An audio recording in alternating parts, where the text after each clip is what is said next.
sebagai narah hubungan antara Kak Arya dan teman-teman. Sebelumnya perkenalkan dulu teman-teman aku. Perkenalkan Kak Arya, nama aku Naila Nur Audriani, biasa dipanggil Nana. Kenalin, nama saya Roni Marvel Karya. Dan saya Satria Zulkifli, bisa dipanggil Bino. Saya Muhammad Aldi. Sama satu lagi ada namanya Alma Kak, cuman dia masih di WC.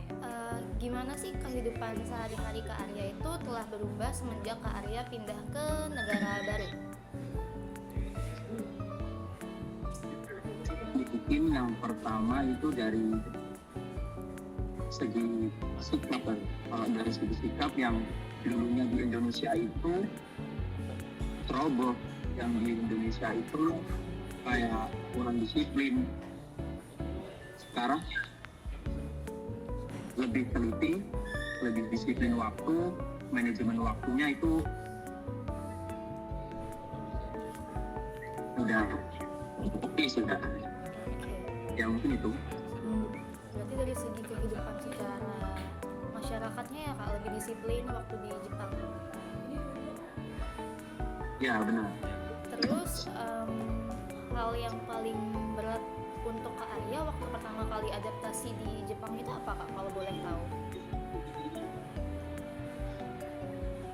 Nah ini mungkin berkaitan dengan pekerjaan juga ya Kak. Saya bekerja sebagai alat berat di konstruksi untuk jalan. Jadi itu yang paling mempengaruhi itu ya segi bahasa. Bahasa yang digunakan di lapangan pekerjaan lapangan itu lebih ke bahasa yang jarang digunakan pas kita belajar di Indonesia. Jadi terkendala bahasa, dan orang Jepang kan terkenal disiplin, terkenal kasar, galak gitu. Jadi dari segi bahasa yang paling susah ya Kak, apalagi Jepang kan gak pakai romaji ya, jadi harus belajarnya lebih banyak daripada bahasa Inggris mungkin. Iya benar. Bagi Iya. secara Mereka juga bahasa Inggris kan juga, iya benar. Apalagi di ranah profesional ya Kak, di tempat kerja pasti tantangannya berat ya untuk adaptasi. Pertanyaan ketiga dari aku, gimana sih cara Kak Arya tetap menjaga komunikasi antara teman-teman dan keluarga Kak Arya yang ada di Indonesia selama Kak Arya berada di Jepang? Ya mungkin yang pertama itu dari media sosial ya Kak. Karena kan media sosial juga canggih ya. Mungkin ya kita mengabari kalau keluarga itu minimal 1 minggu 1 kali. Tapi kalau untuk teman-teman yang akrab itu ya kita saling kalau buat status gitu kita reply, sering komen gitu aja ya, untuk menjaga silaturahmi juga. Berarti dari Gitu. media sosial dan teknologi menjadi pembantu untuk Kak Arya menjaga komunikasi ya? Ya benar sekali. Aspek apa yang kakak rasakan di negara sekarang yang membuat kakak itu enjoy tinggal di sana? Kalau aspek sih ya di aspek keamanan, ketertiban, sama apa ya? Nyaman sih Kak. Semua itu serba teratur dan terintegrasi gitu. Jadi semua itu kayak praktis gitu loh. Kita hidup praktis banget. Gitu ya Kak? Gitu. Mau keluar malam juga aman, oke. Transportasi oke. Dan tempat tinggal juga terjangkau gitu maksudnya. Terus di sana kakak tuh ada ngerasa culture shock nggak? Kalau kira-kira culture shock apa sih yang ada di sana? Kalau shocknya tuh manner pas makan ya dulu. Oh, table Manner manners. pas makan, table mannernya emang beda sih, itu beda. Terus untuk cara kerja mereka juga beda. Umpamanya kita itu yang dari Indonesia itu ada cara sendiri, tapi itu tidak boleh digunakan ketika cara bekerja orang Jepang. Jadi harus benar-benar nerapin cara kerjanya orang Jepang. Meskipun itu kita anggap itu praktis, tapi itu belum tentu dianggap benar sama orang Jepang itu gitu. Jadi harus kita ikut panduan mereka Oke Kak. gitu. Pertama tinggal di sana ada rasa apa? Ada kesusahan nggak Kak selama ditinggal di sana dengan komunikasi dengan penduduk lokalnya? Atau Kalau ya? kesusahan itu sih Kak, kalau dari segi bahasa yang sehari-hari itu kita tanya aja ya, mereka mau menjelaskan dengan pelan gitu. Kita bahasanya jelek gitu, kita ya bilang aja kita baru datang nih, bahasa kita jelek, saya ngomongnya pelan-pelan ya, nanti tolong kamu juga pelan-pelan gitu. Bisa itu. Udah tinggal. Oke Kak. Halo Kak Arya, perkenalkan nama aku Nana. Jadi di sini aku mau nanya, gimana sih tinggal di luar negeri itu mempengaruhi identitas sama perspektif dari home culture-nya Kakak? Ya sebagai orang Indo. Ya mungkin kalau budaya yang di Indonesia itu saya anggap kurang baik, yang dari bawah dari Indonesia itu kurang baik, ya kita buang diganti dengan cara budayanya orang Jepang yang baru. Tetapi kalau yang udah di Indonesia itu baik, seperti yang kayak orang pertama sering membantu, terus silaturahmi, itu kan Indonesia kan budayanya banget gitu. Ya itu tetap kita jaga di Indonesia, kita kembangin di Jepang, di Jepang gitu lah. Oke, terus selanjutnya ada nggak kebiasaan dari kebiasaan kakak di rumah terus kebawa sampai di luar negeri? Kalau dari kebiasaan hidup sehari-hari tentunya ada sih Pak, tentunya ada, dan masih ada juga kayak ceroboh itu juga masih ada, tapi kita masih sudah dikurangi. Kalau untuk kebiasaan kebudayaan itu masih diterapin juga di Jepang, kayak kita bersosialisasi, berorganisasi, organisasi masyarakat yang di Indonesia itu juga kami bawa di Jepang.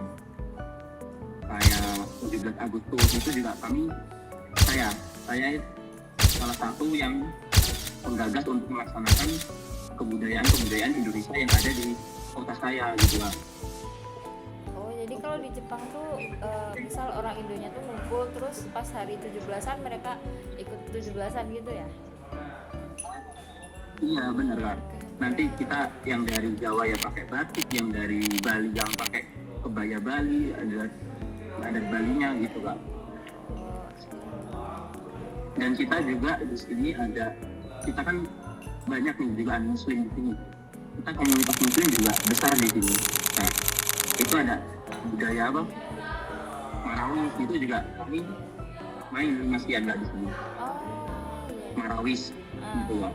Sebenarnya pertanyaan Kak, sama saya Alma. Yang pertama, itu ada nggak sih beberapa contoh kayak stereotypes dan asumsi yang diberikan kepada orang lokal terhadap kakak gitu, dan kalaupun ada, bagaimana kakak meresponnya? Kalau melihat dari teman-teman Indonesia yang ada di sini itu biasanya mengalami rasis Kak. Ini buat ya? Tapi gue tuh kemarin ke satu wilayah yang kayaknya rasis sih. Oh iya, itu. Yang tadi gitu. Di Ueno. Lalu tiba-tiba diarahkan Iya, kayak kakek. ke table yang khusus untuk 4 orang. Sama pelayannya si agak pelayannya rude bilang, gitu. kita hanya Pelayannya boleh agak pakai rude. table sebelah kanan. ke kita yang mungkin bukan Japanese Oke, kita ya. tidak mempermasalahkan itu. Lalu kita Arigato-nya lihat jutek banget pesan anjir. dan lumayan Arigato banyak. gitu aja. Jadi setengah Sama kan kita sudah datang, kan waktu itu kita lagi makan si ramen mejanya ya, itu lagi full, ngobrol sama gitu loh, kakek-kakek orang guys. Jepang. Lalu si Nah, teman kakek-kakeknya anggotanya juga tuh agak kayak aneh nih. tersebut. Nah, karena kita lagi ngobrol, Kita waiternya kan pakai mau table landing ya. yang kosong ini. Mau landing Nanti kalau ramen. ada customer Sumimasennya yang datang, ngegas kita gitu. pindahin lagi Sumimasen tablenya. gitu karena kita Terus ngobrol si gitu. pelayan tersebut tuh dengan judesnya, Pas kita dengan bayar ganteng, juga dia nggak boleh, jutek gitu nggak bisa, anjir. gitu guys.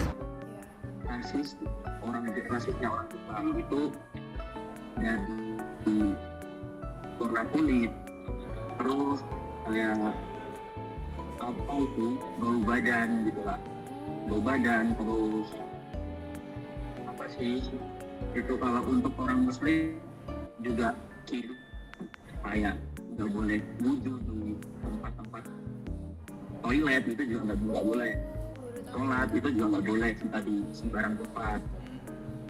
Kita juga nggak boleh kalau ini kan sekarang saya di taman, kita nggak boleh sholat di taman ini, harus kita sembunyi-sembunyi gitu, kita cari yang tempat sepi gitu kan. Sentimen anti-muslim di Jepang meningkat. Serius, apa sih penyebabnya? Jadi warga Jepang bernama Naoki Yamamoto diwawancara sama media Turki Anadolu. Asisten Profesor Marmara University Turki itu bilang sentimen anti-muslim dan anti orang Palestina meningkat signifikan di Jepang. Itu terlihat seenggaknya sejak serangan Israel ke Hamas di Gaza pada Oktober 2023.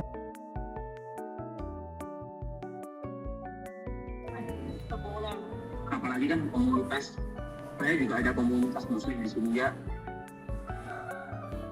sulit juga untuk apa cari tempat ibadah itu sulit, bukan hanya muslim, seperti Kristen Katolik juga itu sulit untuk apa ibadah di luar ruangan gitu, jadi harus menyewa di dalam ruangan.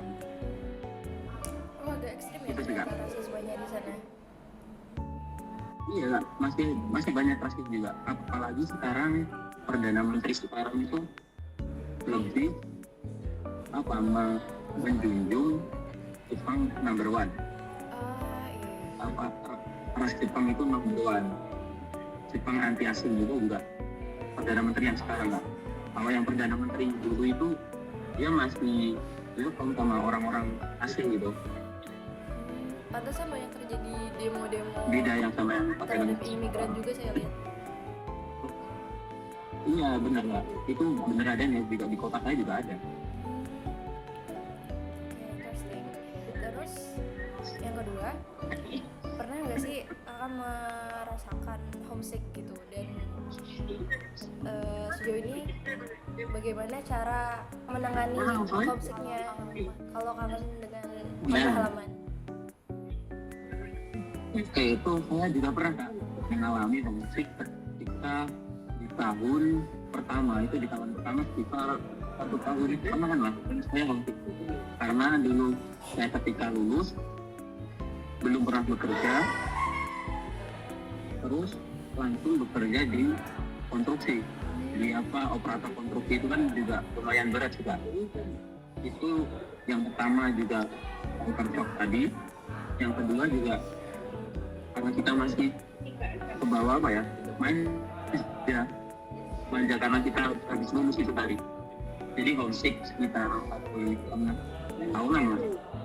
Terus itu saya mulai membiasakan diri, mulai disiplin, mulai manajemen waktu, mulai semuanya lah lebih baik lagi, dan join komunitas ya, termasuk komunitas bulu tangkis, komunitas muslim, terus komunitas orang Jepang yang apa itu namanya, biasanya ada di pusat komunitas kayak gitu kan. Itu tuh. Terus lama-kelamaan juga terobati, lama-kelamaan ketemu orang-orang Indonesia juga udah biasa aja sekarang, malah betah. Sengaja banyak imigran Indonesia ya juga di sana. Iya kan, sekarang banyak banget imigran Indonesia di sini. Mulai mahasiswa, pekerja. Sebelumnya perkenalan kembali, nama saya Satria Syauki Firdaus, saya bisa dipanggilnya Rio. Kalau menurut kakak ini, apa kira-kira permasalahan yang paling sering muncul atau yang paling berat dihadapi oleh masyarakat transnasional seperti kakak di negara lain itu mungkin ada di bagian imigrasi atau mungkin budaya lokalnya?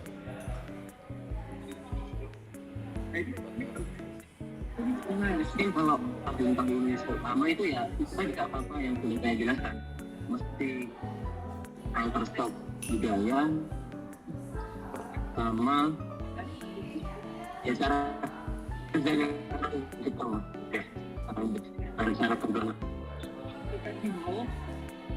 dan biasanya itu tekanan dari perusahaannya itu sendiri. Kalau dari imigrasi saya rasa udah oke. Dari imigrasi itu tiap tahun juga ada sosialisasi seperti itu. Jadi apa? KBRI dari KBRI itu sendiri. Lanjutnya, kira-kira apa sih kesempatan-kesempatan yang bisa kakak dapatkan di luar negeri seperti di Jepang sekarang ini, yang nggak bisa dia dapatkan di Indonesia?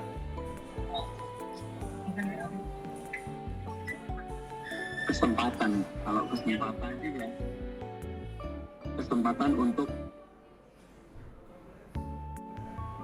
mengumpulkan ini sih ya, tabungan. Yang kedua juga seumpama kita tidak, seumpama kita lulusan SMA nih, terus langsung ke Jepang dulu. Kalau kita mindsetnya berkembang itu ya kita ngumpulin uang untuk sekolah di sini juga bisa. Sekolah di sini minimal lah 1 tahun sekolah apa ya, kalau 1 tahun itu di sini namanya sekolah kejurusan. Sekolah kejurusan itu minimal 1 tahun. Itu juga nanti 1 tahun itu bisa mendongkrak karir kita juga di sini ya. Bisa mendapatkan visa permanen engineering, bukan visa permanen, visa engineering gitu loh. Itu kalau yang mindsetnya berkembang. Ya kalau cuma bekerja doang ya saya rasa ya cuma tabungan aja yang dibawa gitu. Kesempatan untuk tinggal di sini kalau sangat besar gitu. Perkenalkan kembali, nama saya Aldi. Kakak punya pengalaman apa yang paling lucu nggak selama tinggal di Jepang? Kakak punya pengalaman lucu selama tinggal di Jepang? Pengalaman lucu? Iya.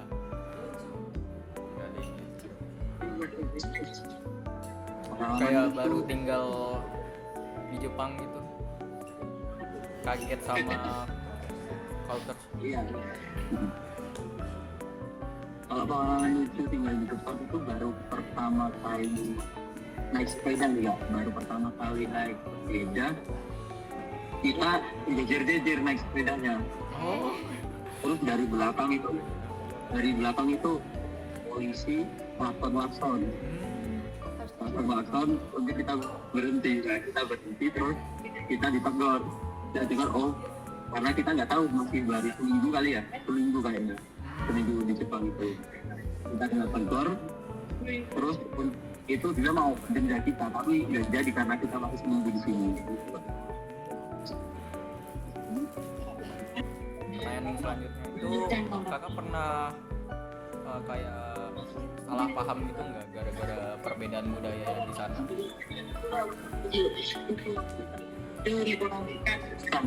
Itu namanya yang sering sampai sekarang saya belum paham. Budaya Jepang itu tatenai, itu kayak bermuka duanya Jepang. Itu bermukanya orang bermuka tatenai namanya. Itu seperti kayak orang Jepang itu memuji kita. Dia di depan memuji kita, kamu pintar, kamu bagus, kerjaanmu kamu bagus banget gitu. Padahal dia itu kadang dia itu bilang kayak gitu, terus nanti di belakangnya ngejelekin.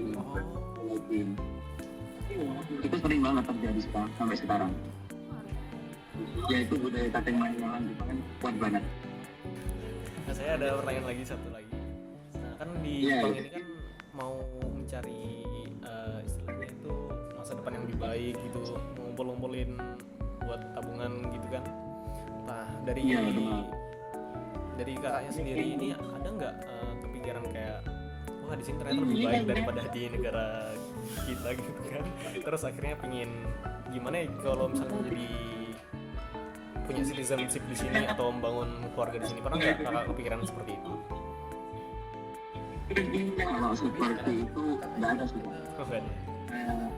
Kalau saya cuma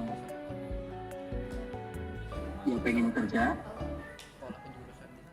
Sekarang sambil kuliah juga, sambil kuliah online. Mungkin setelah lulus kuliah online, saya apply waktu itu bisa engineering. Nah setelah itu saya tinggal beberapa tahun lah. Kalau tidak bisa cukup bekal untuk tabungan, bekal untuk mendirikan skill kita yang di Jepang ini dipakai di Indonesia, itu juga kalau saya rasa udah cukup baik, saya akan balik ke Indonesia. Nggak enak kak, jangka panjang di Jepang juga nggak enak. Oh nggak enaknya kenapa tuh kak? Apa ya?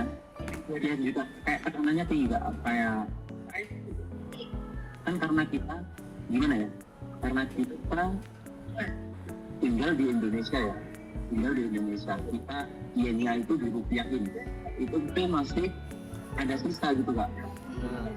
Kita tuh masih ada sisa, tapi kalau kita bandingkan gaji kita dibandingkan gaji teman kita sebelah ya orang Jepang, itu kayak kurang gitu kan. Gaji itu tuh kurang gitu loh. Orang Jepang bakal berapa puluh tahun sampai umur 40-an baru mereka bisa kebeli rumah, baru kebeli ini, kebeli itu gitu. Kita menangnya itu kalau pekerjaan di Indonesia ini ya kita menangnya karena dirupiahin, dan di Indonesia itu kan masih murah semua kita gitu. Apalagi juga menikah, juga punya keluarga, dan yang kerja itu kita sendiri, waduh itu kayaknya apa cuma kerja gitu doang itu sudah betul. Balik di Indonesia, enak di Indonesia. Indonesia kak? Murah-murah di sini. Murah tapi gajinya kecil.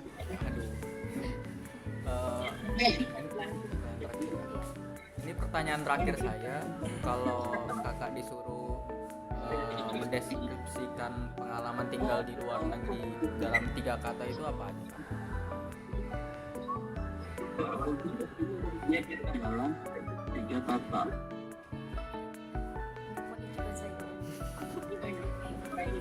Apa yang deskripsiin? Deskripsiin terlalu banyak. 3 kata aja. 3 aja. Gimana maksudnya? 3 kata. Jepang cahaya Asia. Jepang recommended. Jepang recommended banget.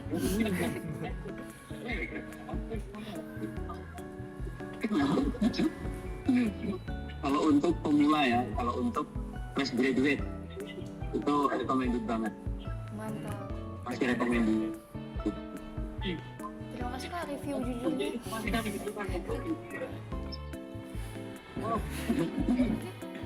Itu aja sih pertanyaan dari kita. Terima kasih banyak Kak Arya udah meluangkan waktunya di tengah kesibukannya yang kerja dan kuliah juga di hari liburnya. Terima kasih banyak udah bantuin kita untuk tugas akhir. Benar-benar membantu dan menarik banget semua pengalamannya, kita jadi dapat insight baru dari Kak Arya.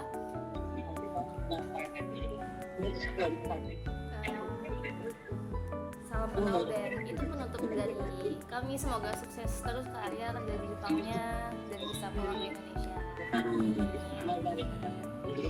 Makasih ya Kak. Terima kasih.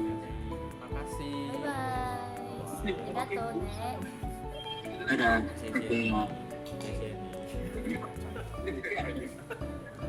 Cincong cincong.